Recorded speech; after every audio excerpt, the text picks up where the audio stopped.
Class 7-এর ইতিহাসের প্রথম অধ্যায়ের ইম্পর্টেন্ট কোয়েশ্চেনগুলো এখানে আমি করিয়েছি, তোমরা টুকে নাও।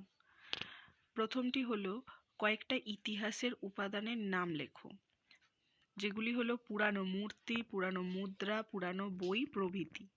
তারপরে হচ্ছে ইতিহাসের উপাদানকে প্রধানত কয়টি ভাগে ভাগ করা হয় ও কি কি। ইতিহাসের উপাদানকে প্রধানত 4টি ভাগে ভাগ করা হয়, যথা লেখ, মুদ্রা, স্থাপত্য, ভাস্কর্য ও লিখিত উপাদান। লেখ কাকে বলে? পাথর বা ধাতুর পাতে যে লেখা থাকে, পুরানো দিনের অনেক কথা জানা যায়, সেগুলিকে লেখ বলে। অর্থাৎ পাথরের ওপর এবং ধাতুর ওপর খোদাই করে যেসব লেখাগুলো আগেকার দিনে থাকতো, সেইগুলোকেই বলা হচ্ছে লেখ। আচ্ছা, এরপর হচ্ছে শিলালেখ কাকে বলে? পাথরের ওপর লেখাগুলিকে বলা হয় শিলালেখ। যেরকম পাথর আর ধাতুর মতো লেখা আছে সেই রকম পাথরের ওপর যেগুলো লেখা থাকে সেগুলোকে শিলালেখ বলছে। তাম্রলেখ কাকে বলে? তামার পাতের ওপর লেখাগুলোকে বলা হয় তাম্রলেখ। লিখিত উপাদান কাকে বলে? পুরানো দিনের কোনো কাগজের লেখাগুলি থেকে যদি ইতিহাসের কোনো তথ্য জানা যায় তাকে লিখিত উপাদান বলে। মানে আগেকার দিনে যেসব কাগজপত্রগুলো আছে সেগুলোর ওপর যখন লেখাগুলো আমরা পেয়েছি সেইগুলোকে লিখিত উপাদান বলছে। আচ্ছা, ইতিহাসের উপাদান কাকে বলে? পুরানো দিনের যেসব জিনিস আজও রয়ে গেছে, যেমন ঘরবাড়ি, মন্দির, টাকা পয়সা, বইপত্র, মুদ্রা, অলংকার ইত্যাদি, সেগুলো থেকে আমরা অতীতের কথা জানতে পারি। সেই সমস্ত জিনিসকেই বলা হয় ইতিহাসের উপাদান। সুলতানি বা মুঘল যুগে বিদেশি বলতে কাদের বোঝানো হতো? আচ্ছা, গ্রাম বা শহরের বাইরে থেকে আসা যে কোনো লোককেই বোঝানো হতো। মানে যা এখনকার দিনে যেরকম গ্রাম বা বাইরে থেকে এলে ওরকম আমরা বিদেশি বলতাম না, কিন্তু আগেকার দিনে গ্রাম বা শহরের বাইরে থেকে কোনো লোক এলে তাদেরকে বিদেশি বলতো। আমরা যেমন অন্য দেশ থেকে এলে তবেই বিদেশি বলি, কিন্তু আগেকার দিনে সেটা হতো না। আচ্ছা, পরের প্রশ্ন হচ্ছে সুলতানি বা মুঘল যুগে পরদেশি বা আজনবী কাদের বলা হতো? সেম উত্তর, গ্রাম বা শহরের বাইরে থেকে আসা যে কোনো লোককেই বোঝানো হতো। আচ্ছা, আগেকার সময় দেশ বলতে কি বোঝানো হতো? যেরকম বলে না, বন্ধুদের বাড়ি থেকে শুনেছো হয়তো, যে বলে না আমার দেশের বাড়ি এইখানে ওইখানে, সেই রকমই এখানে বলেছে যে দেশের বাড়ি বলতে কি? আদি বাড়ি বা যে অঞ্চলে বসবাস করে সেই অঞ্চলকেই বোঝানো হতো। আচ্ছা, ইন্ডিয়া নামটি কে কবে প্রথম ব্যবহার করেন? খ্রিস্টপূর্ব 6ষ্ঠ-5ম শতকে গ্রিক ঐতিহাসিক হেরোডোটাস এই নামটি প্রথম ব্যবহার করেন। হেরোডোটাস কোন লেখাপত্র থেকে ভারত সম্পর্কে জানতে পেরেছিলেন? পারসিক লেখাপত্র থেকে। কোন গ্রন্থে হিন্দুস্তান বলতে সমগ্র ভারতকে বোঝানো হয়েছে? হুদুদ অল আলম গ্রন্থে। আচ্ছা, ইতিহাসে সময়কালকে কয় ভাগে ভাগ করা হয়? প্রধানত 3 ভাগে ভাগ করা হয়, যথা প্রাচীন যুগ, মধ্যযুগ, আধুনিক যুগ।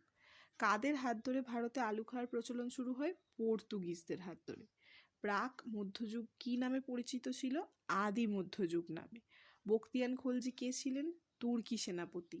মুঘল যুগে পরদেশীদের কি বলা হতো? আজনবী বলা হতো। হুদুদ অল আলম গ্রন্থটি কবে রচিত হয়? খ্রিস্টীয় 10ম শতকে। শাসক কোথায় রাজত্ব করতেন? শাসনীয় শাসক পারস্যের রাজত্ব করতেন। বখতিয়ান খলজির পুরো নাম কি? ইখতিয়ার উদ্দিন মোহাম্মদ বিন বখতিয়ার খলজি। হিন্দুস্তান কথাটি প্রথম কোন যুগে চালু হয়? সুলতানি যুগে। তাজমহল কে নির্মাণ করেন? মুঘল সম্রাট শাহজাহান। তাজমহল স্থাপত্যটি আসলে কি? এটি একটি স্মৃতিসৌধ। আচ্ছা, হুদুদ অল আলম গ্রন্থটি কে রচনা করেন? হুদুদ অল আলম গ্রন্থটি কি ধরনের গ্রন্থ? ভূগোল বিষয়ক গ্রন্থ। আচ্ছা, ইতিহাস কি? ইতিহাস হলো অতীতের মানব সমাজ ও মানব সভ্যতার ধারাবাহিক কাহিনী। অর্থাৎ ইতিহাস হলো আগেকার দিনের মানুষ কি ধরনের পোশাক পরিচ্ছদ, কীরকম জীবনযাপন করতো, তাদের কিভাবে তারা কি খেত, কিভাবে উপার্জন করত, এই সমস্ত জিনিস, এবং কিভাবে আস্তে আস্তে তারা নগর করলো, যন্ত্রপাতি আবিষ্কার করলো, বিভিন্ন কৌশল আবিষ্কার করলো, সেই সব ধারাবাহিক কাহিনীকেই বলা হচ্ছে ইতিহাস। আচ্ছা, হিন্দুস কি? উত্তর পশ্চিম ভারতের সিন্ধু নদীর বদ্বীপ অঞ্চলে বেশ কিছুদিনের জন্য পারসিক সাম্রাজ্য অন্তর্ভুক্ত হয়েছিল। এই অঞ্চলকেই বলা হতো হিদুস। ইতিহাসের গোয়েন্দা কাদের বলা হয়? ঐতিহাসিকদের। আদি মধ্যযুগ কাকে বলে? ইতিহাসের যে সময়কালে প্রাচীন যুগ ধীরে ধীরে শেষ হয়ে আসছে কিন্তু মধ্যযুগ পুরোপুরি শুরু হয়নি, সেই সময়কালকে ঐতিহাসিকরা আদি মধ্যযুগ বলে। আরবি বা ফরাসি রচনায় হিন্দুস্তান বলতে কোন অঞ্চলকে বোঝানো হতো? সিন্ধু নদী সংলগ্ন অঞ্চলকে বোঝানো হতো। গ্রিক বিবরণীতে ইন্ডিয়া বলতে কোন অঞ্চলকে বোঝানো হয়েছে? সমগ্র ভারত মহাদেশকে বোঝানো হয়েছে। ইতিহাস জানা কাকে বলে? বছরের পর বছর ঘটা নানান ঘটনা এবং লোকের অনেক কাজকর্মের কারণ এবং ফলাফল বোঝার চেষ্টা করাই ইতিহাস জানা। মানে এতদিন ধরে কে কী করেছে, কিভাবে নানান জিনিস করেছে, সেইগুলো জানা এবং তার ফলে কি হয়েছে সেগুলোও জানাই হলো ইতিহাস জানা। ইতিহাস পড়ার দরকার কেন? এমন অনেক ঘটনা এবং কাজ আগে ঘটেছে যার ছাপ আজও আমাদের চারিপাশে রয়ে গেছে। তাই সেই সব কাজ এবং ঘটনাগুলো বিষয়ে আমাদের ধারণা থাকা দরকার। সেই ধারণা তৈরির জন্যই ইতিহাস পড়ার দরকার।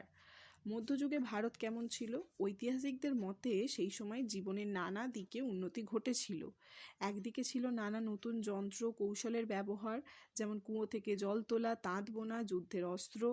বিজ্ঞানের ছোঁয়ায় বদলে গিয়েছিল অনেক কিছুই। নানান নতুন খাবার ও পানীয়র কথাও এই সময় জানতে পারে ভারতের মানুষ। যেমন ওই সময় পর্তুগিজদের হাত ধরেই এই দেশে আলু খাওয়ার চল শুরু হয়। দেশ শাসন, রাজনীতি, রাজ্য বিস্তার প্রভৃতিতেই উন্নতি করেছিল। এই সময়ে অর্থনীতিতে একদিক ছিল কৃষি, অপরদিকে ছিল ব্যবসা বাণিজ্য। তৈরি হয়েছিল নতুন শহর। আচ্ছা, একটা টিকা আছে, এটা খুব ইম্পর্টেন্ট। ইতিহাসের উপাদান। পুরানো দিনের যেসব জিনিস আজও রয়ে গেছে, যেমন পুরানো ঘরবাড়ি, মন্দির, টাকা পয়সা, বইপত্র ইত্যাদি, সেগুলো থেকে আমরা অতীতের কথা জানতে পারি। সেই সমস্ত জিনিসকেই বলা হয় ইতিহাসের উপাদান, যেমন পুরানো মূর্তি, পুরানো মুদ্রা, পুরানো বই প্রভৃতি। আচ্ছা, এইটি কাকে বলে এটা আমি আগেও দিয়েছি, মানে একবার মুখস্থ করলে এটা তোমরা 2 জায়গাতেই দিতে পারবে। ইতিহাসের উপাদানকে প্রধানত 4টি ভাগে ভাগ করা হয়। এই জিনিসগুলো আমি আগেই দিয়েছি, এইগুলো দেখবে একই আছে। আচ্ছা, ঐতিহাসিকরা যুগ বলতে কি বোঝায়? লম্বা সময়কালকে। মধ্যযুগে ধর্ম প্রচারের মাধ্যম কি ছিল? মানুষের মুখের ভাষা। মধ্যযুগে কোন রাজারা মন্দির বানিয়েছিল? চোল রাজারা। মধ্যযুগে ঈশ্বরকে কিভাবে পাওয়া যাওয়ার কথা বলা হয়েছে? ভক্তি দিয়ে। আচ্ছা, এইখানেই 40টা মতো প্রশ্ন দেওয়া আছে। আশা করছি এই কটা প্রশ্নের মধ্যে প্রথম চ্যাপ্টারটা কভার হয়ে যাবে। খুঁটিয়ে খুঁটিয়ে প্রশ্ন দেওয়া আছে। যদি তোমাদের কিছু অসুবিধা হয় অবশ্যই কমেন্ট করে জানাবে, দ্বিধাবোধ করবে না। তো দেখা হচ্ছে আবার পরের ভিডিওয়ে।